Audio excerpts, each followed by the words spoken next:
Hi, I'm Brian. This is Brian Reads to You, where I'll read everything from the classics to the not so classics, poetry, music, and more. I hope you enjoy. Today we're going to be reading Prince Calvin by Brian K. Eddy. Chapter 1: The King and the Queen. In the realm of North Pisania there lived a royal couple named King Kent and Queen Constance. They loved their subjects, and while very wealthy, they were also very wise. Kent used the gold and the silver and the jewels to improve the kingdom, building roads so the people could travel, and castles to protect them from anyone who might want to invade. Constance filled the kingdom with music and art so the people could enjoy beautiful things. Together they made it the best place to live in all the lands. In North Pisania, everyone did their job, whether as a farmer growing the food or a knight protecting the kingdom. There were sailors on the rivers and lakes, husbandmen who took care of animals, and craftsmen who made all sorts of wonderful stuff, everything from tools to toys. King Kent worked very hard to be a good and fair ruler. He judged between people whenever they had a fight, and found ways to solve their problems. Queen Constance worked hard too, supporting hospitals to help people who were sick, and schools so the children could learn. One day the Queen had some very exciting news. "King Kent," she said, "I am going to have a baby." "If it is a girl," the king replied with a twinkle in his eye, "she will look just like you, and be the smartest, wisest, and most beautiful princess ever seen in any of the 7 kingdoms." "If it is a boy," the queen answered, smiling, "he will be tall, handsome, and very kind, just like you." And they were very happy.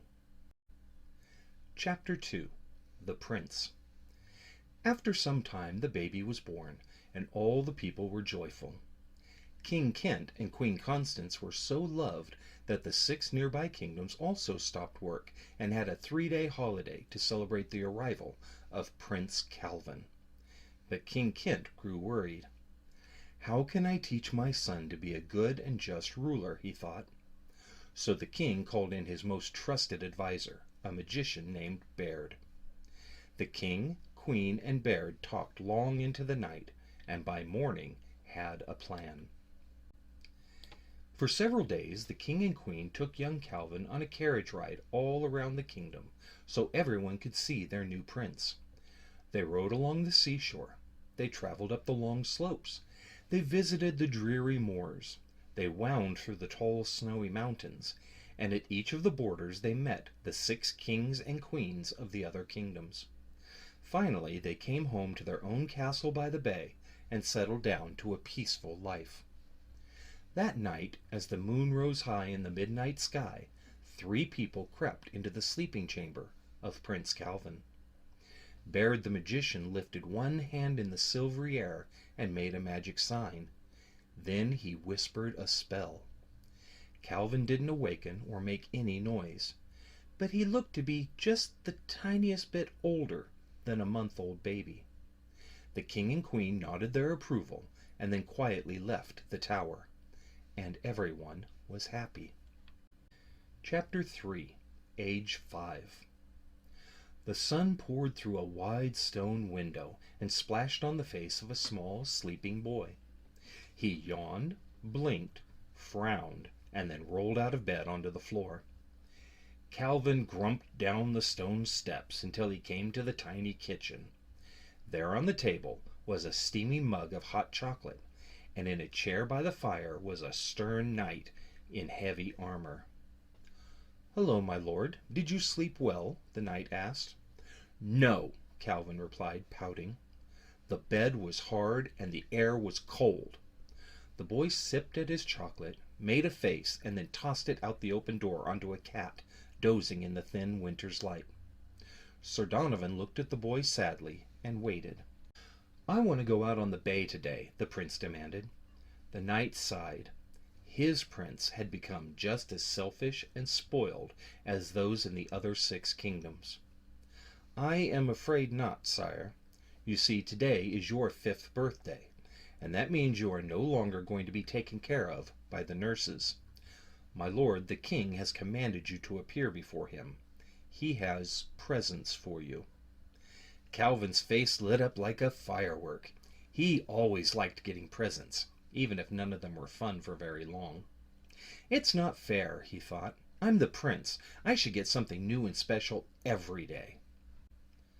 For Prince Calvin's 5th birthday, King Kent gave him a small castle by the seashore, a knight to protect it, a boat on which he could sail around the bay, and a pony so he could learn how to ride. Calvin was very happy at first. His castle had everything a young prince could hope for, including an indoor archery range, hot chocolate flowing from the kitchen sink, a bathtub with real water slide, and 27 different types of ice cream in the freezer. Every day he would ride his pony, sail on the boat, and play games with his knight, Sir Donovan the Bold. Sometimes other kids waved or asked him to play with them, but he just raised his nose in the air and rode away. After all, thought Calvin, I am a prince, and they are just subjects. And he thought he was happy. Chapter 4. Age 10.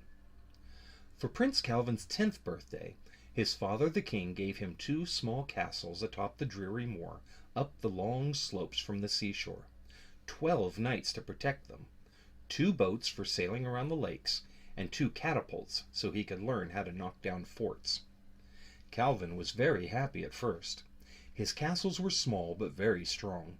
They had moats and drawbridges, but only 10 different types of ice cream in the freezer.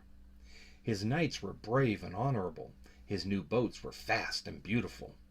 Most of all, he loved hurling big boulders with his catapults. Ker-thunk! Every day he would ride his horse Neighbor to the castles on the moor, so he could look at all the things his father had given him. Sir Donovan the Bold would often ride with him, and they had many grand adventures. But every night they returned to the huge castle by the bay, so Calvin could be with the king and queen. The prince would get bored during their long rides, because his knight was always talking about honor and chivalry, how men should be strong and honest and true. Occasionally, Sir Donovan was sharp with the boy whenever he threw rocks at birds or yelled at the cook, reminding him that princes needed to be the best kind of person if they were to become great kings. Yet it was hard to behave, and Prince Calvin often got in trouble. He loved their trips around the kingdom, and after a while Calvin began to think of the old warrior not as a servant but as a friend. They could not always play together, because Donovan also had to guard the small castle by the seashore. So even though he missed the knight, Prince Calvin loved all his new toys as well, and he was mostly happy. Chapter 5. Age 15. For Prince Calvin's 15th birthday, his father the king gave him 3 medium castles between the tall snowy mountain, 30 knights to protect them, 3 boats for sailing on the ocean, and 3 cannons so he could fight off any pirates who raided their shores. Calvin was very happy at first. The king had finally given him some real big grown-up things to do. His castles stood on the roads where invading armies had come years before. He liked them, even though they were cold and dark with nothing in the freezer but a single empty ice cream carton. The knights were tough and knew how to fight hard.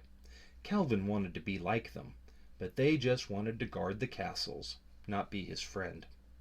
His giant boats were powerful, with scary dragon heads on the front. The cannons made a loud boom whenever they fired, and he had to be very careful where they were pointed, because they could knock down a whole house with one shot. Every day Calvin would ride his horse Neighbor from one castle to the next, checking to see that all was safe. He didn't have as much time to play now because he had responsibilities, and he only got to go see the king and queen on weekends. The most fun he had was visiting that first small castle by the seashore, where he could still talk with his friend, Sir Donovan the Bold. They talked about adventures they had had together, and ones the prince would have when he was grown up. They talked about faraway places they might visit together. Sir Donovan still wanted to talk about being kind to people when they were sad, about helping others when they couldn't help themselves, and especially about how a king should put his people's happiness before his own. Though Calvin wasn't bored by this like he once had been, now that he saw how much his people counted on him to be a good ruler. But he didn't get to visit Sir Donovan very often, and they never got to go have adventures anymore. So while Prince Calvin was glad to be growing up and doing good things like the king, he missed being a little boy, and he was sometimes sad. Chapter 6. Age 20. For Prince Calvin's 20th birthday, his father the king gave him command of 4 large castles on the border, 400 knights to protect them, 4 fleets of ships to patrol the ocean around their country, and 40 cannons so he could blast anyone who tried to take over the kingdom. Calvin was very proud at first. The king had put him in charge of the armies and navies, given him power to make laws, and all the money he needed to keep the kingdom running well. The roads had to be fixed whenever it rained. Wild and dangerous animals had to be taken care of if they attacked people. He had to make peace treaties with the other 6 kingdoms.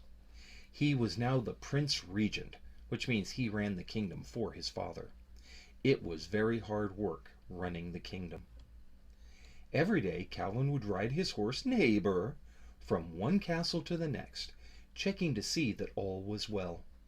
He took joy in his responsibilities now.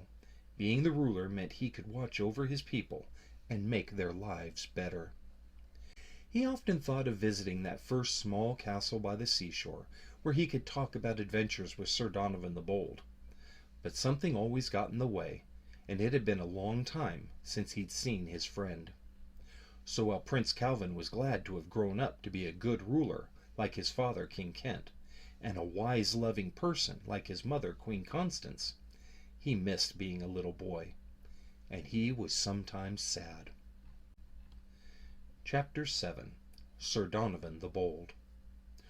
On Prince Calvin's 21st birthday, the entire kingdom came together to celebrate, but he decided to go visit Sir Donovan the Bold. The knight had always been Calvin's closest friend, and the young ruler missed him very much. So he rode Neighbor away from the border, through the tall snowy mountains, across the dreary moors, and down the long slopes to the seashore, until finally he reached that first small castle where Sir Donovan lived. Calvin pushed open the heavy doors and walked into the tiny courtyard. There, feeding a very old horse, was a very, very old knight. "Hail, Sir Donovan!" he called happily. "Hail, my Lord Calvin!" croaked the old man. "Come, my friend," said the prince. "It has been a long time since we played games together. Tell me how you are, because I missed you very much." "My lord, I am old, and will soon end my service to you and your family." Wiping the sadness from his eyes, Calvin smiled at his old playmate and said, "Sir Donovan, you have been a faithful knight, an honest servant, and a most loved companion. Tell me how I may reward you for all you have done." Donovan lifted a finger and replied, "Just one thing, my lord. Promise me you will always be the best king you can possibly be."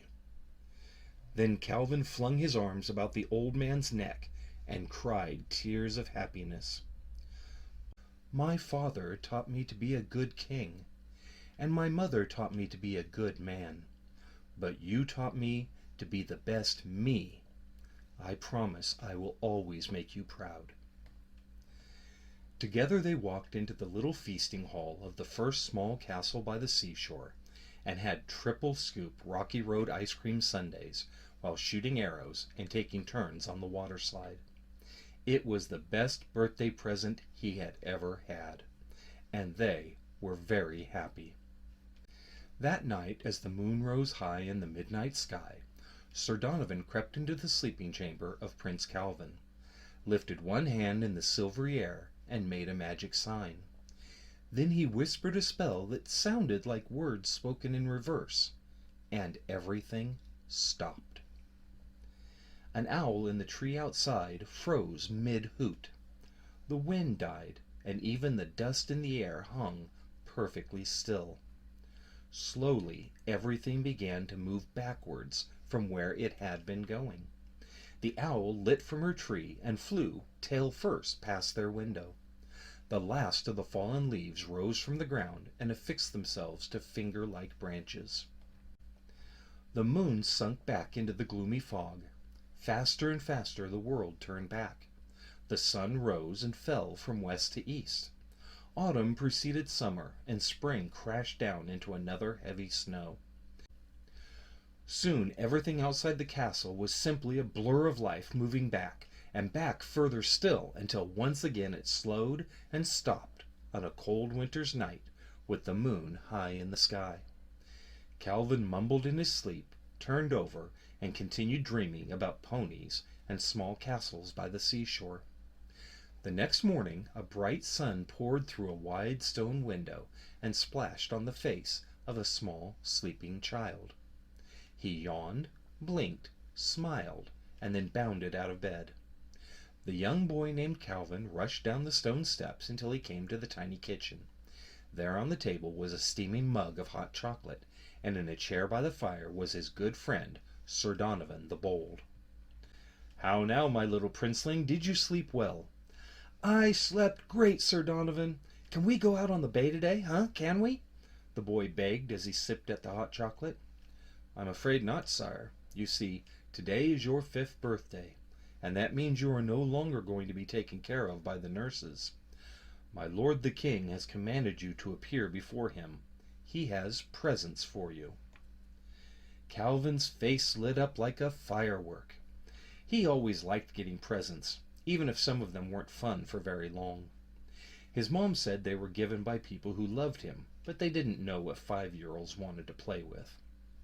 For Prince Calvin's 5th birthday, King Kent gave him a small castle by the seashore, a knight to protect it, a boat on which he could sail around the bay, and a pony so he could learn how to ride. Calvin was very excited.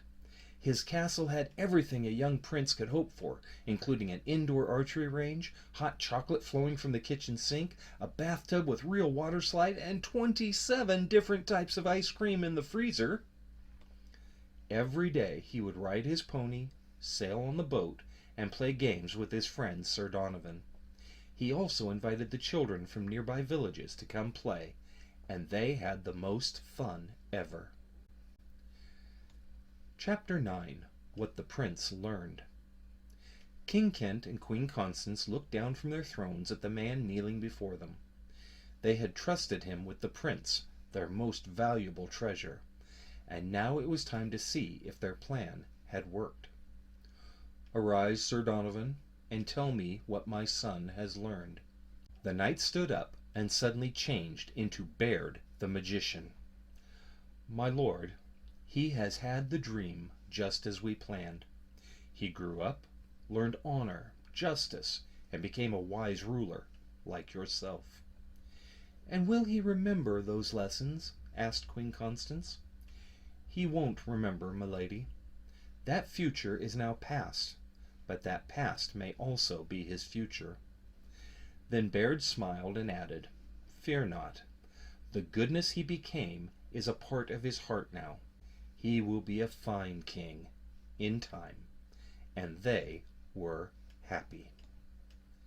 The end. I hope that was fun. I hope you enjoyed it. Don't forget to click like and subscribe. Tell your friends. Talk to you later. Bye.